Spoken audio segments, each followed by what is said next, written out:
कि 80 दिन से वह व्यक्ति आंदोलन कर रहा है, वो देश का वह समाज आंदोलन कर रहा है जिसमें हिंदू, मुस्लिम, सिख, ईसाई सारे किसान वर्ग में आते हैं।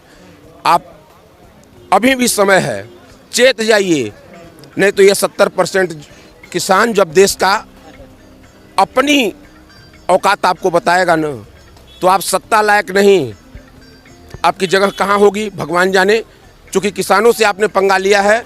देश के अंदर आंदोलन आपने काफ़ी देखे होंगे, लेकिन ये किसान आंदोलन एक ऐसा आंदोलन है जिस आंदोलन के अंदर हर वर्ग का एक आम आदमी भी जुड़ा हुआ है।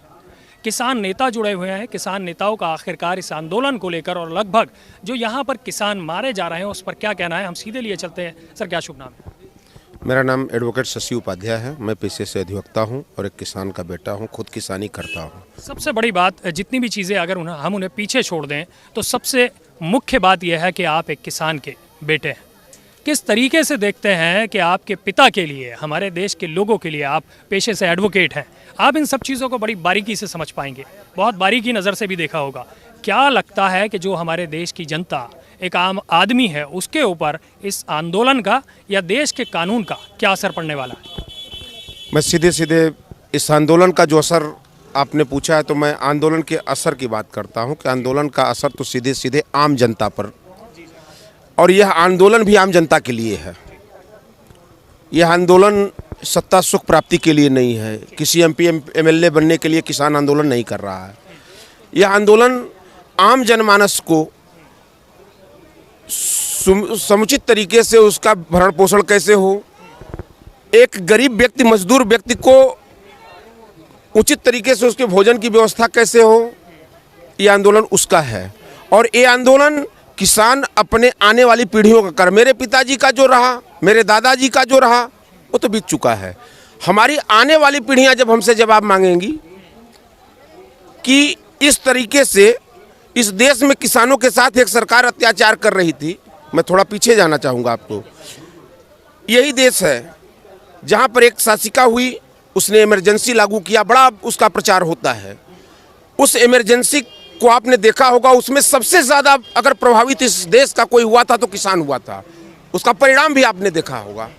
उसका परिणाम ये हुआ कि उस शासिका को सत्ता से जाना पड़ा और फिर उसी किसान के बीच में उनको आना पड़ा और सारी बातें माननी पड़ी।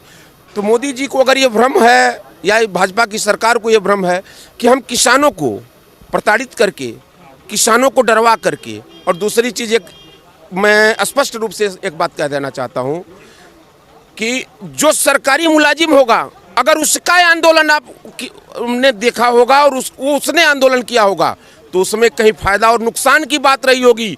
आपने उनको डरवा दिया होगा, आपका एग्रीमेंट नहीं लगेगा, आपका वेतन काट लिया जाएगा। मान्यवर मोदी जी, यह किसान बैठा है, भ्रम है आपको। यहाँ फायदा और नुकसान से परे है हम। हमारा न कोई एग्रीमेंट कटना है और न ही मुझे आप वेतन देते हो। हम देश का भरण पोषण करने के लिए इस आंदोलन के माध्यम से आपसे यह गुहार लगाते हैं। चूँकि आप सत्ता में हो, लोकतंत्र की एक व्यवस्था है, व्यवस्था के आप मालिक हो। उस व्यवस्था में किसानों की आवाज़ को सुनना आपका नैतिक कर्तव्य बनता है। और आपको अब तक यह जगहसाई हो रही है पूरे विश्व में जगहसाई हो रही है कि किसान भारत का सड़कों पर बैठा हुआ है। आप मीडिया के माध्यम से ये सारी चीज़ें जा रही हैं और वहाँ की निरंकुश सरकार किसानों के दर्द को सुनने के लिए तैयार 2 महीने से नहीं है। जब बार बार आप 2 महीने, 60 दिन, 80 दिन का जो जिक्र कर रहे हैं, विषय वहाँ जा रहा है कि 80 दिन से वह व्यक्ति आंदोलन कर रहा है, वो देश का वह समाज आंदोलन कर रहा है जिसमें हिंदू, मुस्लिम, सिख, ईसाई सारे किसान वर्ग में आते हैं।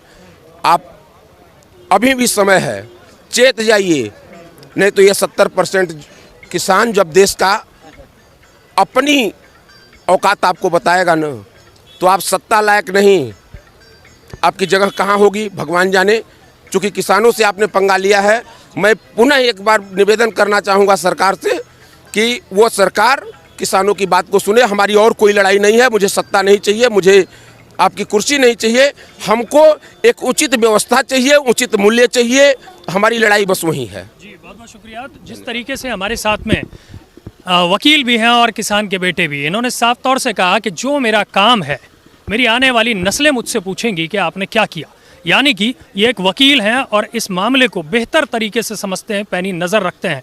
अपने पेशे के साथ ईमानदारी करते हुए इन्होंने कहा कि हमें इस आंदोलन के साथ आना चाहिए और हम इस आंदोलन के साथ में आ चुके हैं और इस आंदोलन के साथ में भविष्य में रहेंगे, क्योंकि ये मामला आने वाले भविष्य का है, आने वाले मुस्तकबिल का है। कि शायद अगर मुस्तकबिल में हमारी औलादें हमसे सवाल पूछें कि एक वक्त के अंदर किसान आंदोलन चला था और आपने क्या किया, तो शायद उन्हें एक जवाब देने के लिए इस वक्त ये आंदोलन में पहुँचे हैं। और देश के हर नागरिक को ये सोचना चाहिए कि वो जो थाली में अनाज खा रहा है, जो थाली में अन्न खा रहा है, वो आखिर कहाँ से आ रहा है।